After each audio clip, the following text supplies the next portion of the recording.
आराध्य देवी मां दंतेश्वरी, भैरम गढ़चो बाबा भैरव देव, बीजापुर चो चिकटराज और कोदाई माता, भोपाल पट्टनम चो भद्रकाली के खूबे खूब जोहार।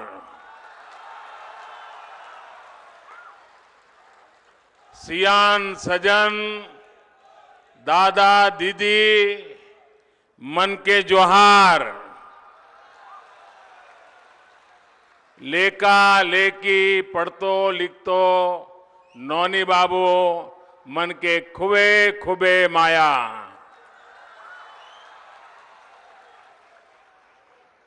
मंच पर उपस्थित मंत्रिमंडल के मेरे सहयोगी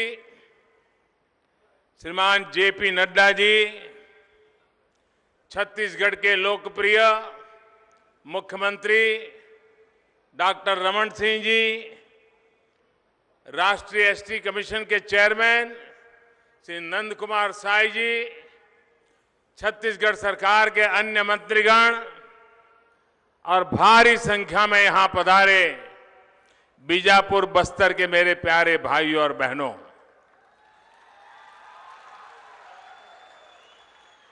मैं यहां की आदि देवी और देवताओं को सादर नमन करता हूं, जिन्होंने बीजापुर ही नहीं बल्कि पूरे बस्तर वासियों को प्रकृति के साथ रहना सिखाया है। मैं आज बीजापुर की धरती से अमर शहीद गैंसी को भी याद करना चाहता हूं, जो बस्तर की धरती पर आज से लगभग 200 साल पहले अंग्रेजों से मुकाबला करते हुए शहीद हो गए थे। ऐसा ही एक नेतृत्व करीब करीब 100 वर्ष पूर्व महानायक वीर गुंडाधुर के रूप में भी यहां अवतरित हुआ। गैंसी हो या गुंडाधुर, ऐसे अनेक लोकनायक की शौर्य गाथाएं आपके लोकगीतों में पीढ़ी दर पीढ़ी विस्तार पाती रही है। मैं इस महान धरती के वीर सपूतों और वीर बेटियों को भी नमन करता हूं। इस धरती पर आज भी शौर्य और पराक्रम की नई गाथाएं लिखी जा रही है। साथियों, स्थानीय चुनौतियों से मुकाबला करते हुए यहां के विकास के लिए प्रयत्नशील, यहां के लोगों की सुरक्षा में अपना दिन रात खपा देने वाले सुरक्षा बलों के अनेक जवानों ने अपने जान तक की परवाह नहीं की है। ये जवान सड़क बनाने में, मोबाइल के टावर लगाने में, गांवों में अस्पताल बनाने में, स्कूल बनाने में, छत्तीसगढ़ के इंफ्रास्ट्रक्चर को मजबूत करने में अपना अहम योगदान दे रहे हैं। छत्तीसगढ़ के विकास में जुटे ऐसे अनेक सुरक्षा कर्मियों को अपनी जान भी गंवानी पड़ी है।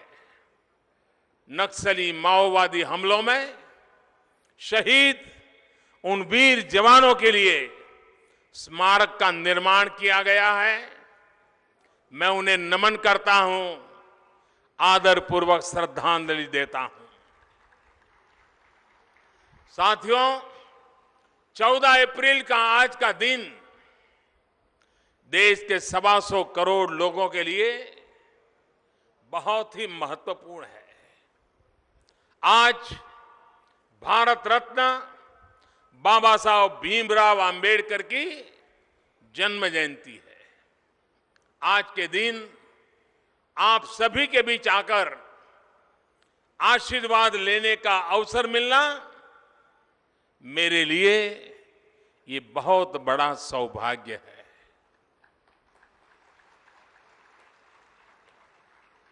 बाबा साहब आंबेडकर की जन्म जयंती पर आप दोनों हाथ ऊपर करके मेरे साथ बोलिए, जय भीम, जय भीम, जय भीम। आप बस्तर और बीजापुर के आसमान में बाबा साहब के नाम की गूंज हमें आप सभी को धन्य कर रही है।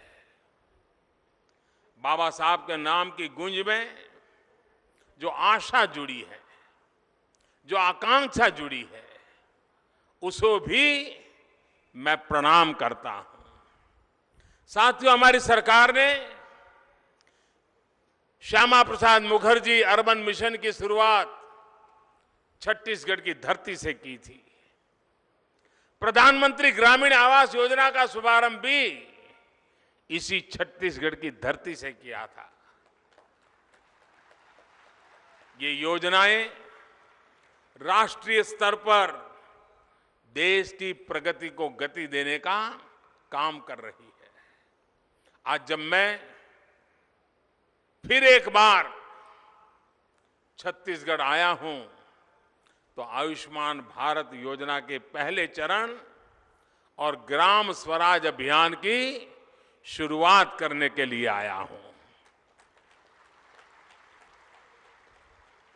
केंद्र सरकार ने बीते 4 साल में जो भी योजनाएं गरीब, दलित, पीड़ित, शोषित, वंचित, पिछड़े, महिलाओं और आदिवासियों को ताकत देने के लिए बनाई है, उन योजनाओं का लाभ इन तबकों तक पहुंचे।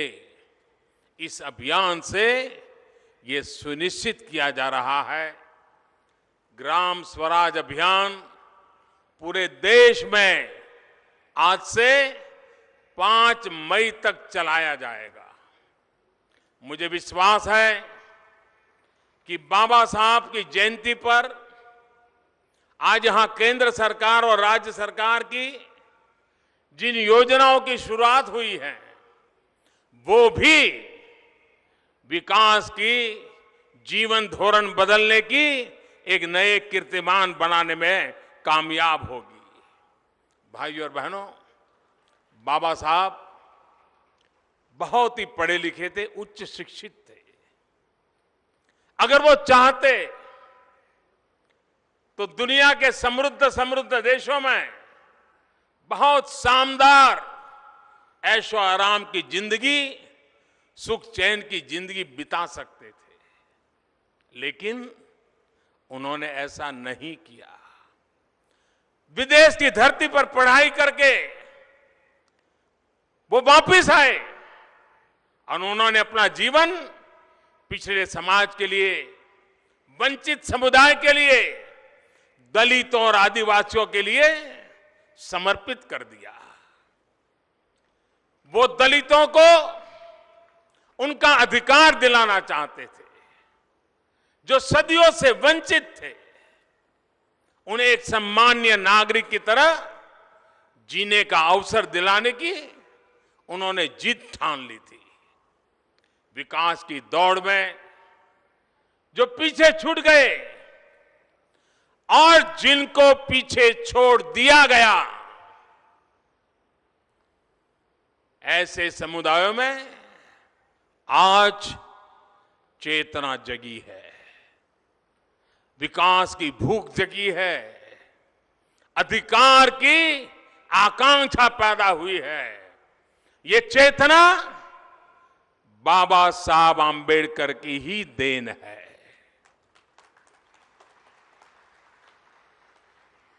प्यारे भाइयों बहनों, एक गरीब मां का बेटा, अति पिछड़े समाज से आने वाला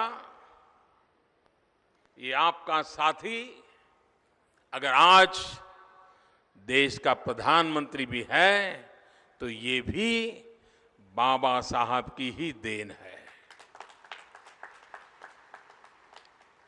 साथियों, मेरे जैसे लाखों करोड़ों लोगों की आकांक्षाओं को, उनकी उम्मीदों को, उनके एस्पिरेशंस को अभिलाषा को जगाने में बाबा साहब का बहुत बड़ा योगदान था।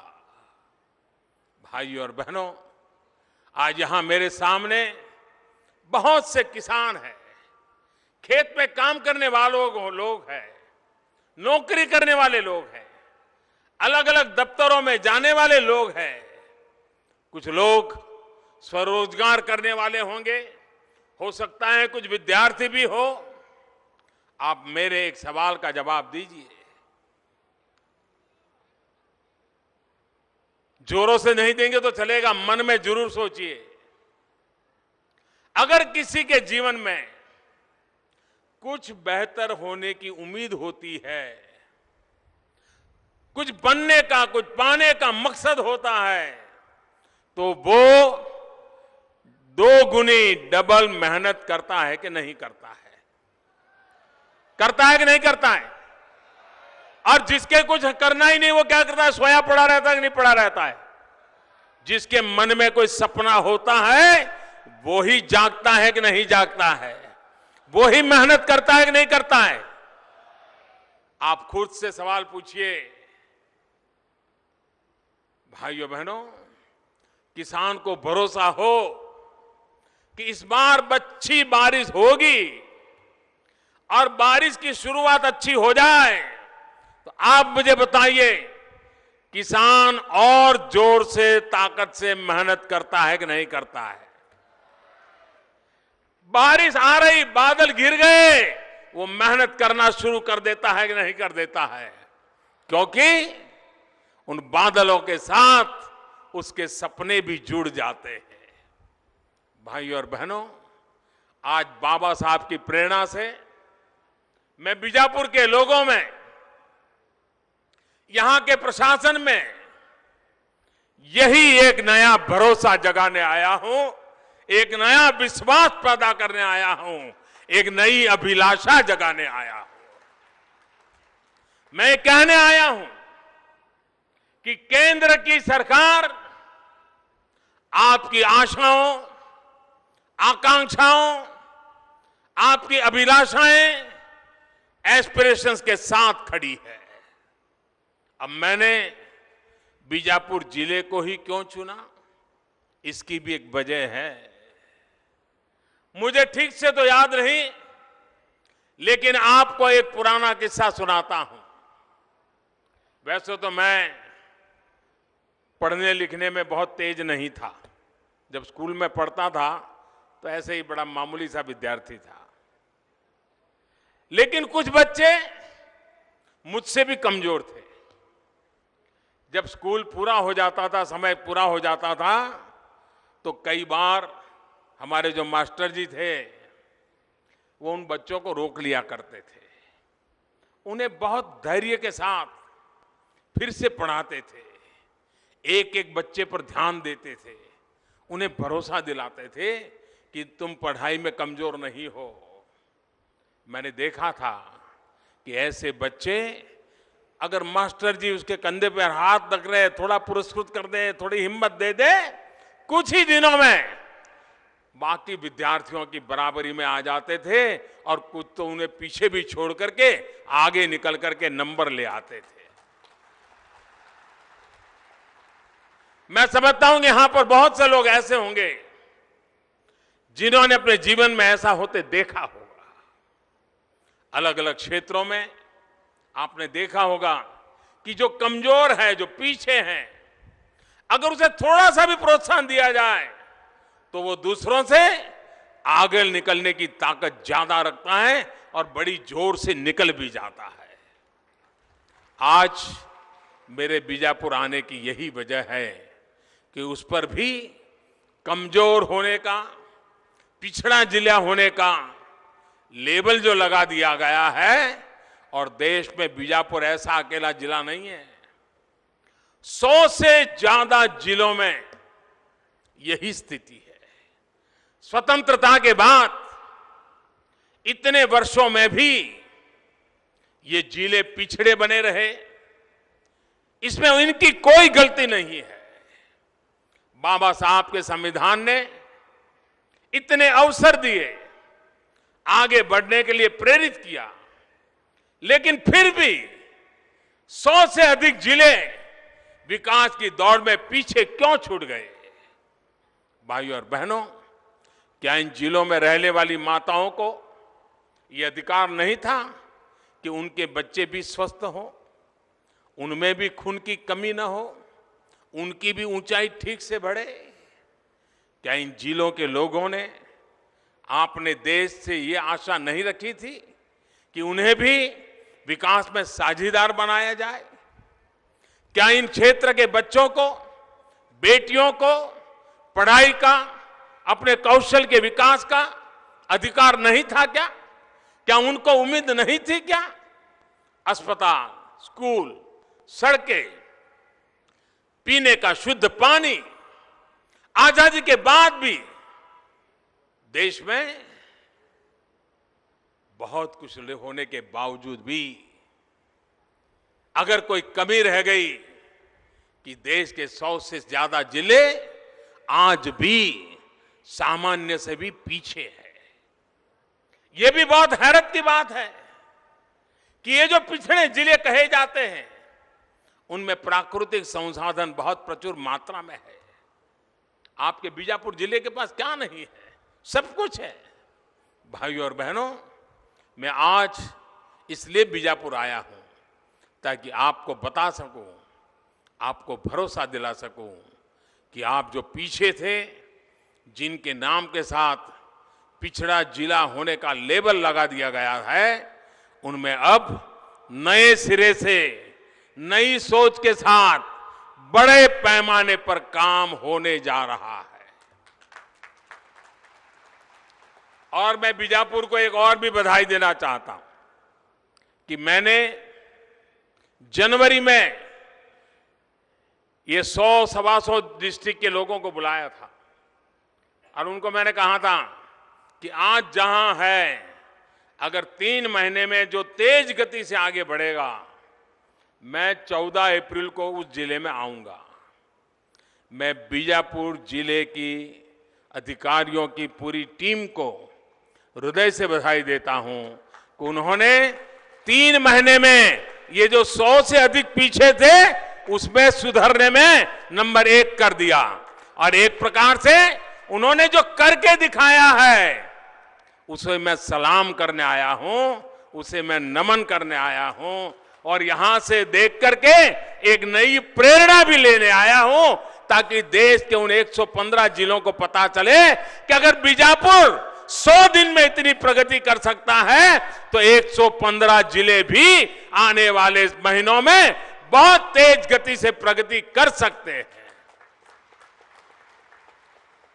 मैं इन 115 एस्पिरेशनल डिस्ट्रिक्ट को सिर्फ अभिलाषी नहीं, सिर्फ आकांक्षी नहीं, महत्वाकांक्षी जिले कहना चाहता हूं। अब ये जिले आश्रित नहीं, पिछड़े नहीं रहेंगे। ये परिणाम, पराक्रम और परिवर्तन के नए मॉडल बनकर के उभरेंगे, इस विश्वास के साथ हम आगे बढ़ रहे हैं। भाइयों और बहनों, आप सोच रहे होंगे कि मैं ये बात इतने दावे के साथ कैसे कर सकता हूं।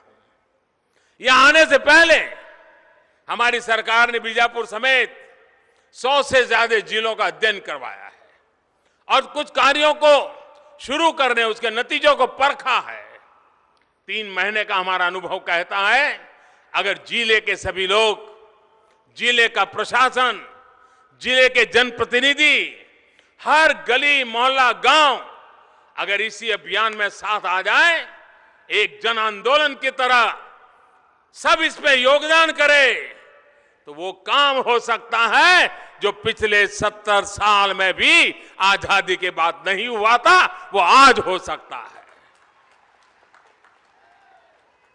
साथियों, पुराने रास्ते पर चलते हुए आप कभी भी नई मंजिलों तक नहीं पहुंच सकते। पुराने तौर तरीकों से दुनिया नहीं बदल सकती। समयानुकूल तौर तरीके भी बदलने पड़ते हैं। अगर नए लक्ष्यों को प्राप्त करना है तो नए तरीके से काम करना ही होता है। बीजापुर समेत जो देश के 115 पिछड़े जिले हैं, उनके लिए भी हमारी सरकार नई अप्रोच के साथ काम कर रही है। ये अप्रोच क्या है, इसका मैं आपको एक उदाहरण देता हूं। यहां बहुत बड़ी मात्रा में किसान भाई बैठे हैं, बड़ी सरलता से उनको ये समझ आ जाएगा। हमारे किसान भाई धान की खेती करते हैं, मक्के की खेती करते हैं, दालें उगाते हैं। मैं जरा इन किसान भाइयों से पूछना चाहता हूं, क्या आप सभी फसलों में एक समान ही पानी देते हैं क्या? क्या धान के लिए जितना पानी देते हैं उतना ही मक्के के लिए देते हैं, उतना ही सब्जी के लिए देते हैं, इतना ही आप चावल के लिए देते हैं? आपका जवाब होगा ना, नहीं देते हैं। चावल के लिए ज्यादा देते हैं, इस फसल के लिए इतना देते हैं, इस फसल के लिए इतना देते हैं। अलग अलग फसल के लिए अलग अलग प्रकार से आप काम करते हैं कि नहीं करते? सामान्य किसान भी ऐसा करता है। इसी तरह जब अलग अलग आवश्यकताएं हैं तो उनकी दिक्कतें भी, उनकी कमजोरियां भी, उनकी चुनौतियां भी अलग अलग ही होगी। इसी को ध्यान में रखते हुए हर जिले को उसके अपने हिसाब से आगे की रणनीति बनानी होगी, विकास का अपना खुद का प्लान तैयार करना होगा, स्थानीय संसाधनों के आधार पर करना होगा। आपसे बात करके यहां का प्रशासन आपकी एक एक आवश्यकताओं के बारे में, उनकी पूर्ति कैसे हो, इस बारे में योजना बनाएगा। बहुत छोटे छोटे कदम आपको विकास की बड़ी दौड़ में अव्वल नंबर पर ले जाएंगे। इस पूरी प्रक्रिया में केंद्र और राज्य की टीम, गांव ब्लॉक के लोग कंधे से कंधा मिला करके चलेंगे। साथियों, आज यहां इस मंच से देश में सामाजिक न्याय सुनिश्चित करने वाली, देश में सामाजिक असंतुलन खत्म करने वाली एक बहुत बड़ी योजना का शुभारंभ हुआ है। आयुष्मान भारत, इस योजना के पहले चरण को आज 14 अप्रैल अंबेडकर जी की जयंती के दिन इसी धरती से, छत्तीसगढ़ की धरती से, बीजापुर डिस्ट्रिक्ट की धरती से आज उसका प्रारंभ किया जा रहा है। उसके पहले चरण का प्रारंभ हुआ है और पहले चरण में देश के प्राथमिक स्वास्थ्य से जुड़े विषयों में बड़े बदलाव लाने का प्रयास किया जाएगा। इसके तहत देश की हर बड़ी पंचायत में, यानी लगभग 1.5 लाख जगह पर, हिंदुस्तान के 1.5 लाख गांवों में सब सेंटर और प्राइमरी हेल्थ सेंटर्स को हेल्थ एंड वेलनेस सेंटर के रूप में विकसित किया जाएगा। और मैं तो नौजवानों से कहता हूं कि mygov.in पे जाकर के ये हेल्थ एंड वेलनेस सेंटर है, उसका हमारी सामान्य भाषा में क्या शब्दों प्रयोग करना चाहिए, मुझे सुझाव दीजिए, मैं जरूर उसका अध्ययन करूंगा। आज अभी तो नाम पॉपुलर हुआ है हेल्थ एंड वेलनेस सेंटर, लेकिन आगे चल करके गांव का गरीब अनपढ़ व्यक्ति भी बोल सके, पहचान सके, ऐसा शब्द इस योजना को मैं देना चाहता हूं। लेकिन वो भी आपके सुझावों से देना चाहता हूं, गांव के लोगों के सुझाव से देना चाहता हूं। सरकार का लक्ष्य इस काम को 2022 तक पूरा करने का है। आप कल्पना कर सकते हैं कितना बड़ा काम सर पे लिया है। यानी जब देश आजादी के 75 साल का पर्व मना रहा होगा, तब तक देश भर में हेल्थ एंड वेलनेस सेंटर का एक जाल बिछा जा चुका होगा। इसमें भी उन 115 जिलों को प्राथमिकता दी जाएगी जो अभी विकास की रेस में औरों से थोड़ा पीछे है। भाइयों और बहनों, इन वेलनेस सेंटरों की जरूरत क्यों है, इसे मैं विस्तार से आपको समझाना चाहता हूं। जब हम हेल्थ एंड वेलनेस सेंटर्स की बात करते हैं तब हमारा प्रयास सिर्फ बीमारी का इलाज करना नहीं है, बल्कि बीमारी को होने से रोकने का भी हमारा संकल्प है। हमारे देश में ब्लड प्रेशर हो, डायबिटीज के मरीज बहुत बड़ी संख्या में पाए जाते हैं। हृदय रोग की बीमारी से जुड़ी समस्या, मधुमेह, डायबिटीज, सांस लेने में परेशानी, कैंसर, ये ऐसी बीमारियां हैं जिनके चलते 60% लोगों की दुखद मौत इन्हीं 4 बीमारियों के रहते होती है। लेकिन ये वो बीमारियां हैं जिनको समय रहते अगर पकड़ लिया जाए तो इनको बढ़ने से रोका जा सकता है। अब हेल्थ एंड वेलनेस सेंटर्स को भी ये नई व्यवस्था खड़ी की जा रही है। उसके माध्यम से तमाम तरह की जांच भी मुफ्त में करने का भरसक प्रयास किया जाएगा।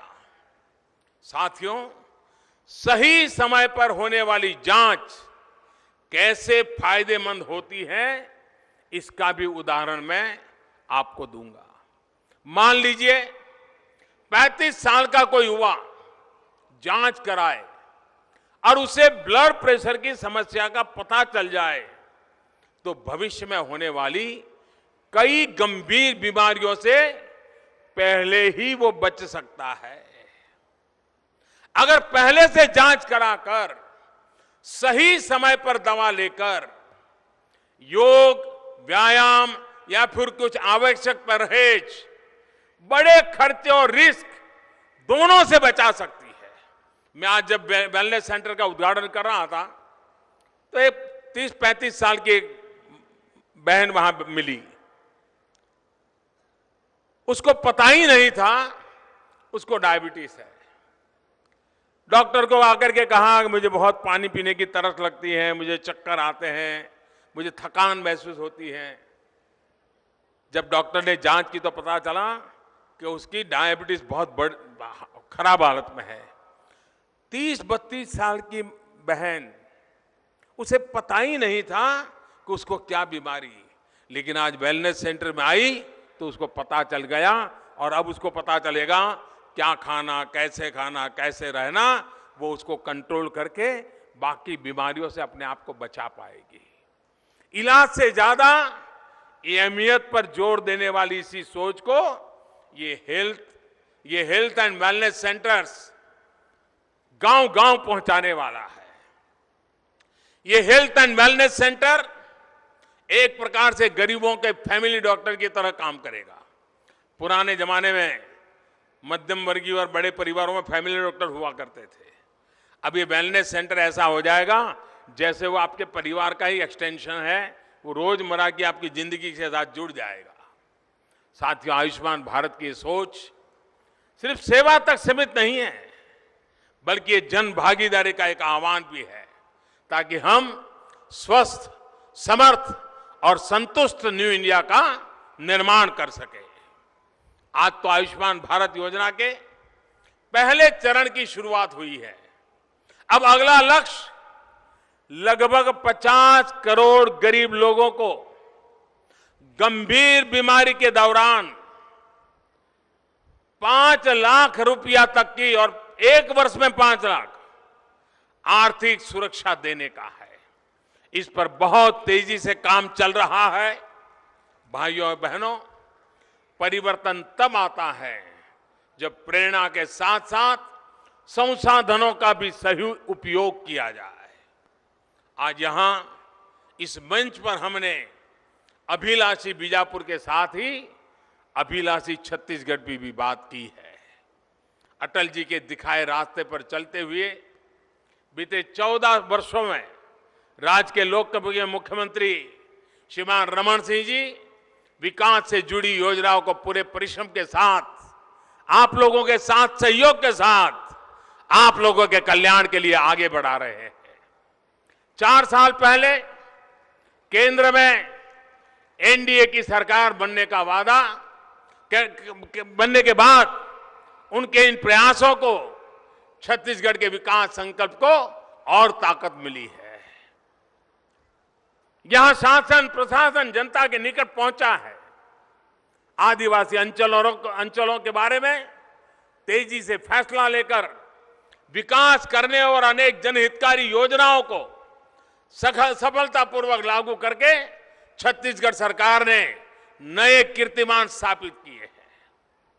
बस्तर और सरगुजा में विश्वविद्यालय, मेडिकल कॉलेज, इंजीनियरिंग कॉलेज सहित हर जिलों में स्कूल, कॉलेज तथा स्किल डेवलपमेंट की शानदार संस्थाएं संचालित होना इन अंचलों में नई क्रांति का माध्यम बन गया है। मुझे यहां एक बेटी मिली लक्ष्मी करके, उसने ड्रोन बनाया है। कोई कल्पना कर सकता है कि छत्तीसगढ़ के आदिवासी क्षेत्र में लक्ष्मी नाम की 10वीं कक्षा में पढ़ने वाली बच्ची ड्रोन बनाए। वो मुझे कह रही थी मैं 50 मीटर तक उड़ाती हूं और आगे पीछे भी उसको ले जाती हूं। मुझे खुशी हुई। आपने सुना, हम जानते हैं नगरनार के स्टील प्लांट का काम पूरा हो रहा है और स्टील प्लांट का काम जल्दी ही वो प्लांट भी शुरू हो जाएगा।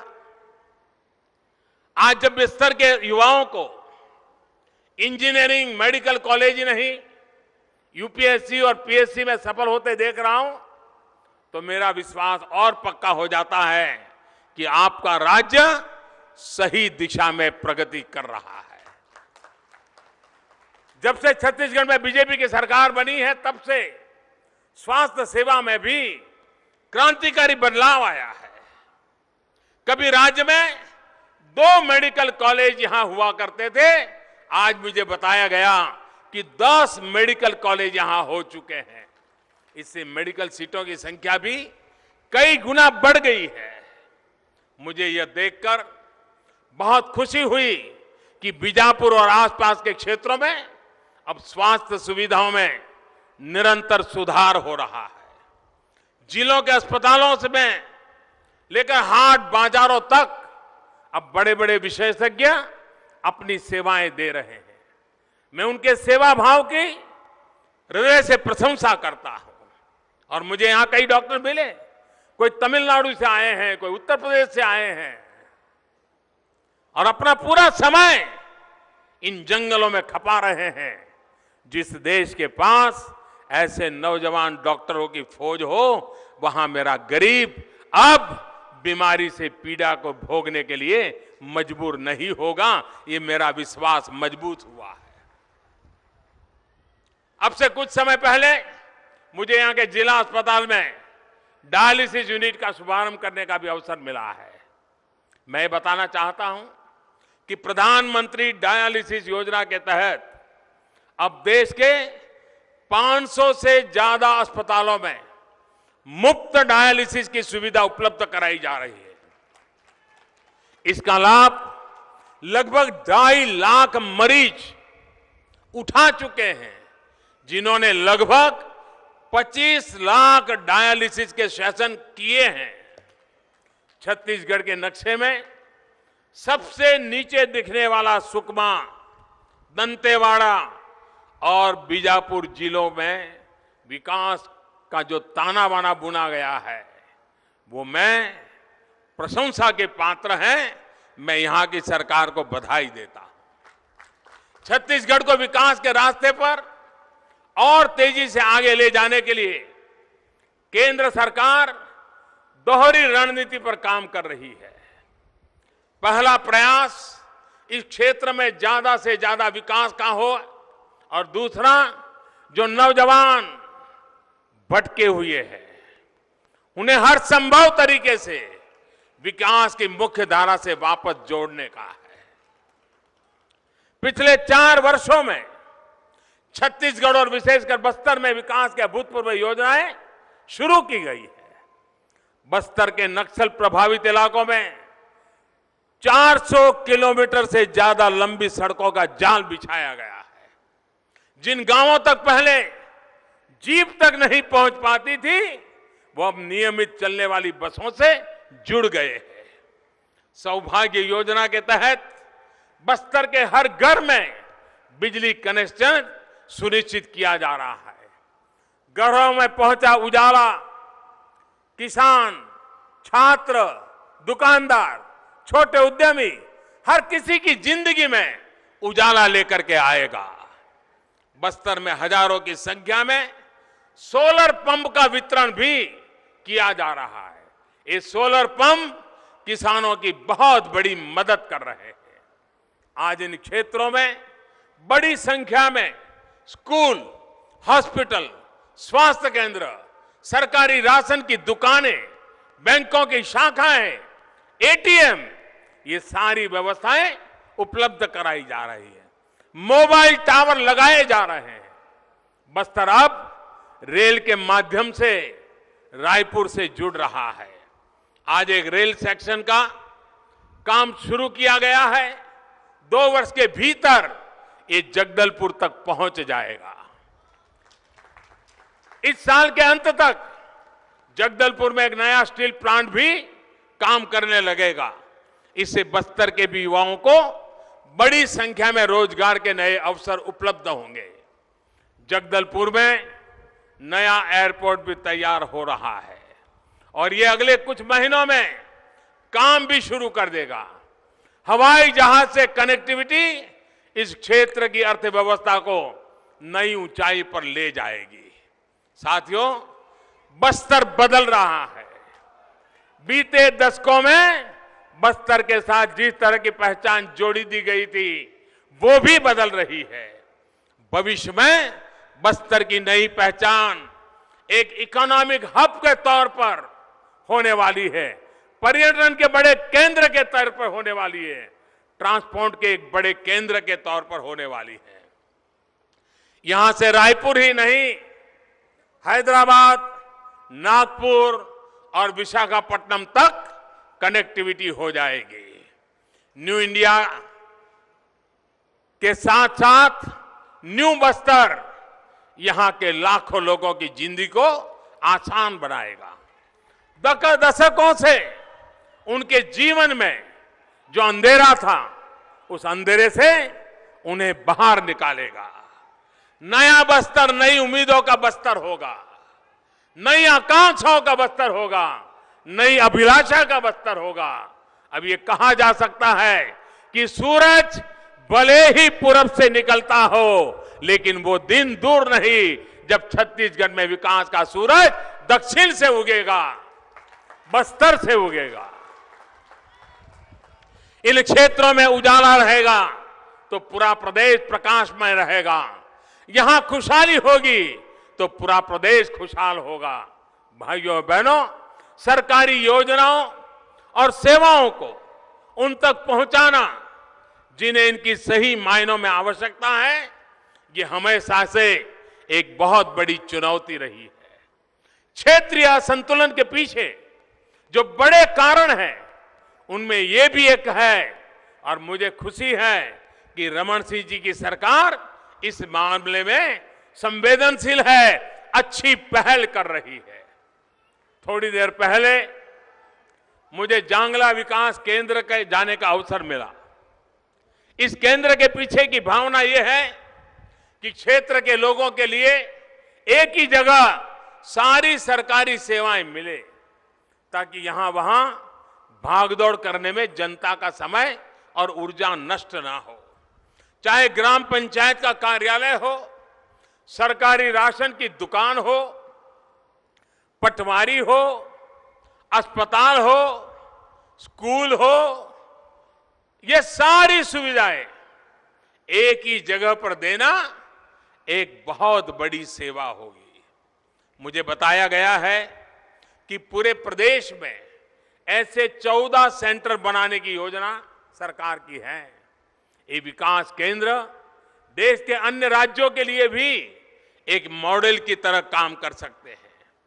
साथियों, देश में क्षेत्रीय असंतुलन खत्म करने का एक तरीका कनेक्टिविटी बढ़ाना है। इसलिए हाईवे हो, रेलवे हो, एयरवे हो या फिर हाईवे हो, इंफॉर्मेशन वे, कनेक्टिविटी पर बल दिया जा रहा है। जिस दौर में फोन और इंटरनेट सबसे बड़ी आवश्यकता बनते जा रहे हैं, उस दौर में अगर किसी क्षेत्र में संचार की अच्छी व्यवस्था न हो तो उसको आगे बढ़ना मुश्किल होगा। यही कारण है बस्तर को कनेक्ट करने के लिए बस्तर नेट परियोजना फेज 1 का लोकार्पण किया गया है। इस योजना के माध्यम से 6 जिलों में लगभग 400 किलोमीटर लंबा ऑप्टिकल फाइबर नेटवर्क बिछाया गया है। मुझे अभी जांगला के ग्रामीण बीपीओ में भी दिखाया गया कि कैसे इसका इस्तेमाल लोगों की आय को तो बढ़ाएगा ही, उनकी जिंदगी को भी आसान बनाने का काम करेगा। छत्तीसगढ़ में भारत नेट परियोजना पर भी तेजी से काम हो रहा है। मुझे बताया गया है कि 10,000 में से 4,000 ग्राम पंचायतें भारत नेट से जोड़ी जा चुकी है और बाकी का काम अगले साल तक पूरा करने की तैयारी है। साथियों, कनेक्टिविटी का एक और माध्यम है रेलवे। आज दिल्ली राजहरा भानु प्रताप पर ट्रेन को हरी झंडी दिखाई गई है। आपको यह जानकर खुशी होगी कि चालक से लेकर गार्ड तक ये जो अभी ट्रेन को हमने झंडी दिखाई, इसका पूरा संचालन ड्राइवर भी, गार्ड भी, सबके सब महिलाएं चला रही थी। ये देशवासियों के लिए भी खुशी की खबर होगी कि छत्तीसगढ़ के आदिवासी जंगलों में ट्रेन चला रही है हमारी बेटियां। दिल्ली राजहरा से रावघाट और रावघाट से जगदलपुर रेल लाइन करीब 23 साल प्रस्तावित पहले इसका प्रस्ताव हुआ था, लेकिन लंबे समय तक कोई कार्य प्रारंभ नहीं हो पाया। किसी तरह दिल्ली राजहरा से रावगढ़ के बीच काम शुरू तो हुआ, लेकिन उसकी प्रगति न के बराबर थी। हमने इस परियोजना की चिंता की, जिसके कारण बिस्तर के उत्तरी क्षेत्र में नई रेल लाइन पहुंच गई है। आज लगभग 1700 करोड़ की सड़कों का शिलान्यास भी किया गया है। 1700 करोड़ रुपए। ये सड़कें बीजापुर के अलावा कांकेर, कोंडागांव, सुकमा, दंतेवाड़ा, बस्तर, नारायणपुर और राजनांदगांव में रोड का आधुनिक नेटवर्क तैयार करेगी। प्रधानमंत्री ग्रामीण सड़क योजना के तहत भी 2700 किलोमीटर, 2700 किलोमीटर से ज्यादा की सड़कों का निर्माण किया जाएगा। बस्तर और सरगुजा जैसे विशाल आदिवासी अंचलों को हवाई सुविधा से जोड़ने के लिए हवाई अड्डों का भी विकास किया जा रहा है। भविष्य में इन क्षेत्रों को भी उड़ान योजना से जोड़ने का प्रयास किया जाएगा। भाई और बहनों, बीजापुर में पानी की समस्या दूर करने के लिए पेयजल योजनाओं का भी आज शिलान्यास किया गया है। इसके अतिरिक्त इंद्रावती और मेघाचल नदियों पर 2 पुलों के निर्माण का भी काम आज शुरू हुआ है। भाई और बहनों, ये सरकार गरीबों, दलितों, पीड़ितों, शोषितों, वंचितों, आदिवासियों की सरकार है। पिछले 4 वर्ष के दौरान गरीब और आदिवासियों के कल्याण के लिए किए गए फैसले, नए कानून इस बात के गवाह है। इसी कड़ी में आज वन धन योजना का शुभारंभ किया गया है। इसके तहत वन धन विकास केंद्र खोले जा रहे हैं। सरकार ने यह सुनिश्चित किया है कि जंगल के उत्पादों वहां के उत्पादों का सही दाम मार्केट में जाते ही मिलना चाहिए। इन केंद्रों के माध्यम से वन से मिलने वाली उपज का प्रचार किया जाएगा, इनमें वैल्यू एडिशन किया जाएगा और फिर इसके लिए बाजार खड़ा किया जाएगा। साथियों, वैल्यू एडिशन कितना लाभ होता है, ये मैंने आज यहां देखा। कच्ची इमली जो आप बेचते हैं तो 17-18 रुपया किलो के आसपास बिकती है, लेकिन जब आप इसमें से बीज निकाल देते हैं और इसको किसी अच्छी पैकिंग में बेचते हैं तो यही इमली 17-18 रुपये वाली बिजली 50-60 रुपये किलो तक पहुंच जाती है, यानी 3 गुना कीमत बढ़ जाती है। भाइयों और बहनों, आज हमने यहां वनधन योजना का आरंभ किया, प्रधानमंत्री जनधन योजना, वनधन योजना, और तीसरा आपने सुना होगा हमने बजट में कहा है गोवर्धन योजना।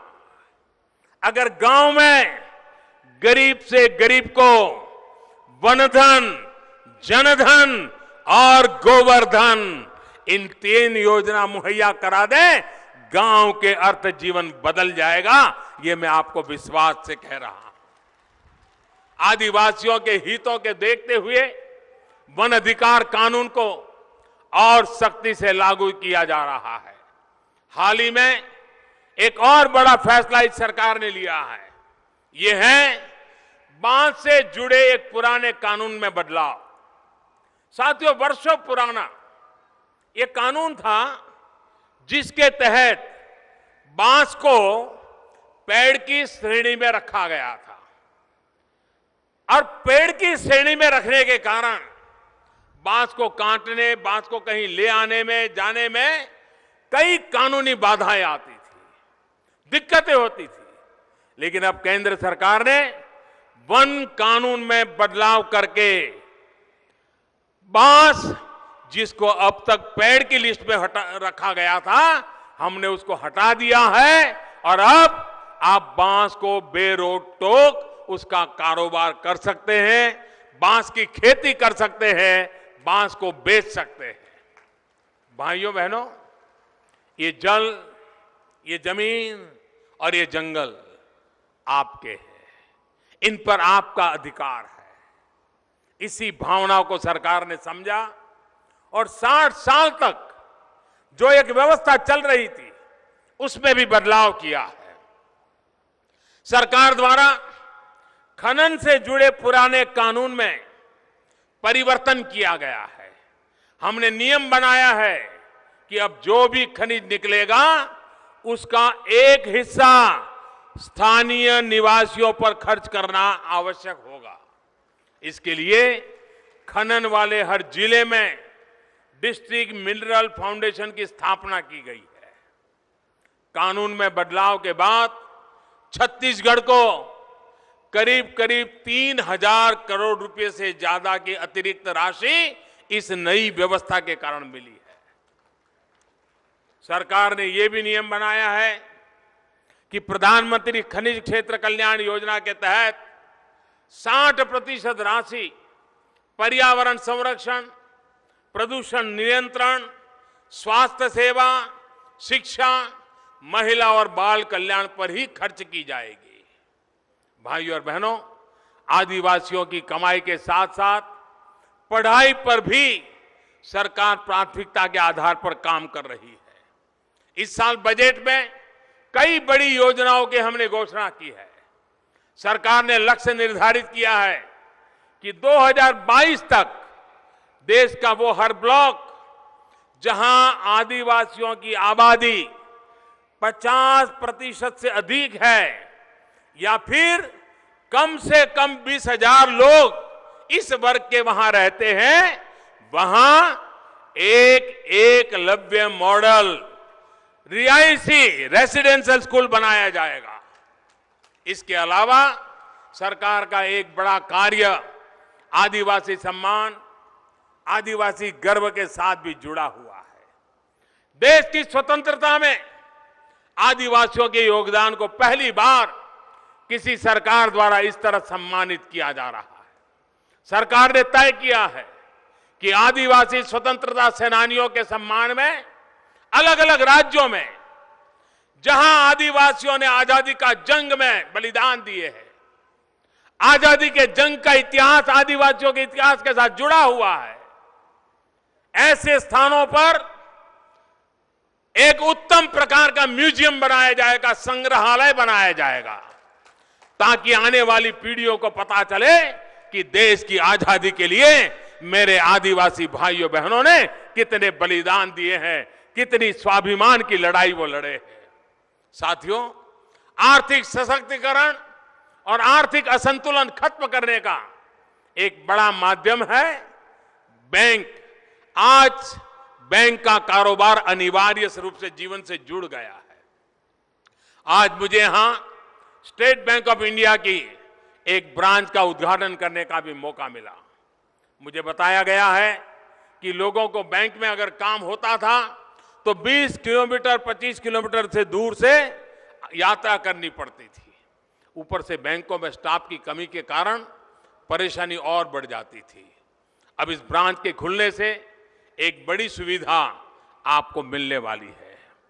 हमने पोस्ट ऑफिस को भी अब बैंक के काम के लिए खोल दिया है, तो जहां पोस्ट ऑफिस होगी वहां भी बैंकिंग का काम होगा। हमें बैंक मित्र गांव में लगाए हैं, वो भी बैंक का कारोबार करते हैं।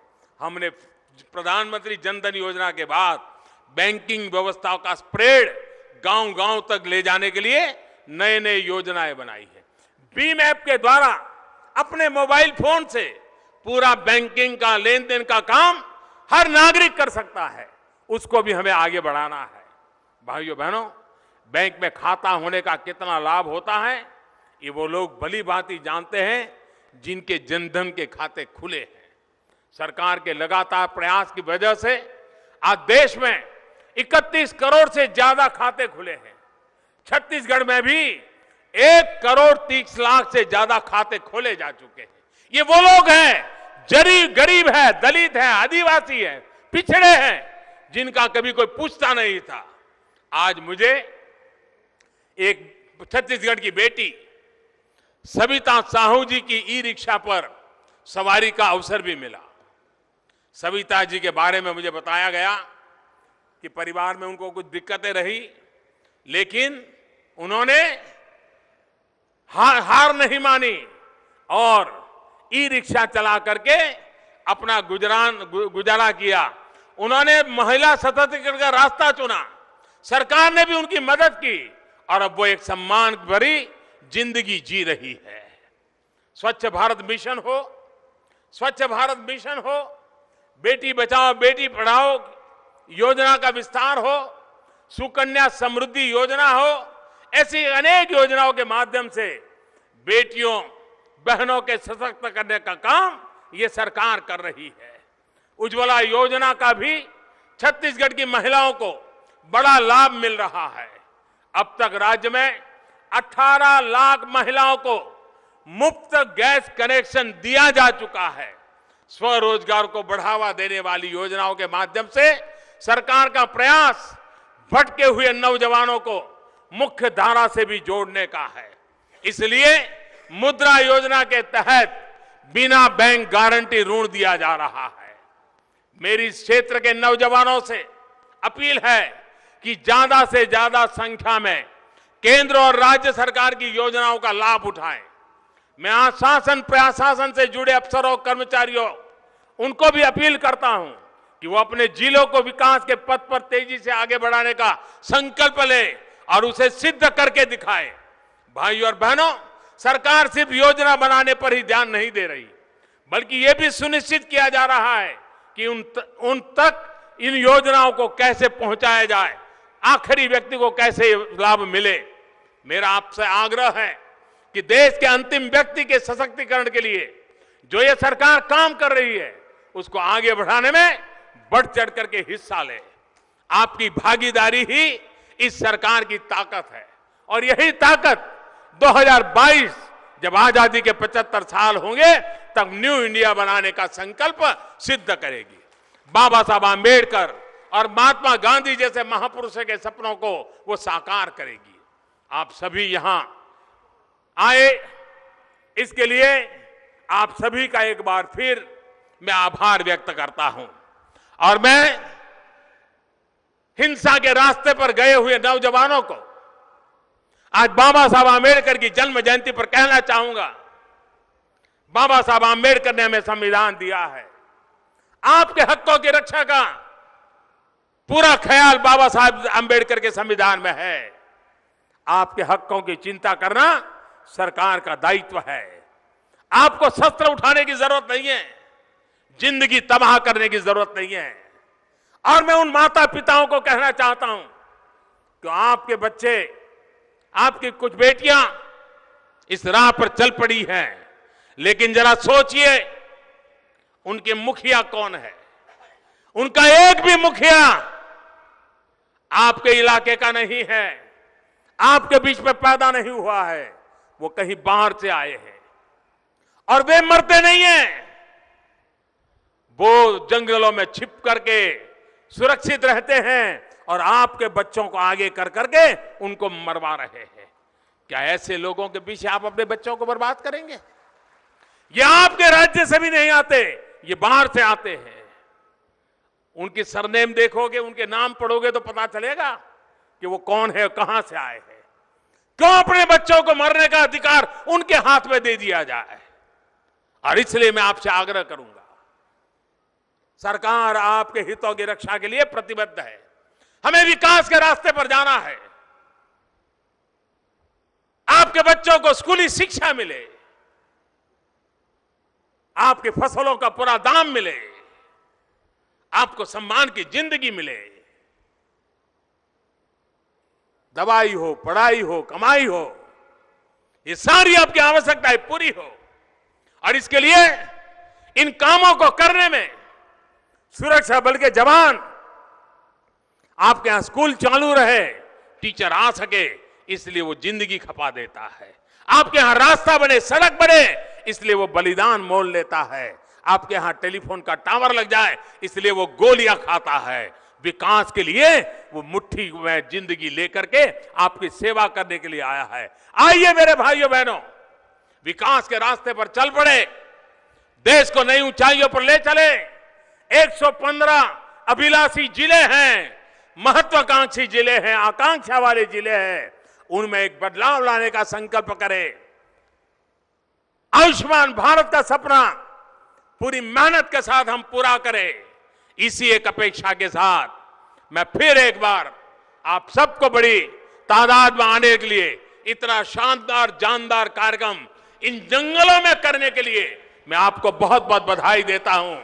जय भीम, जय हिंद। बहुत बहुत आभार।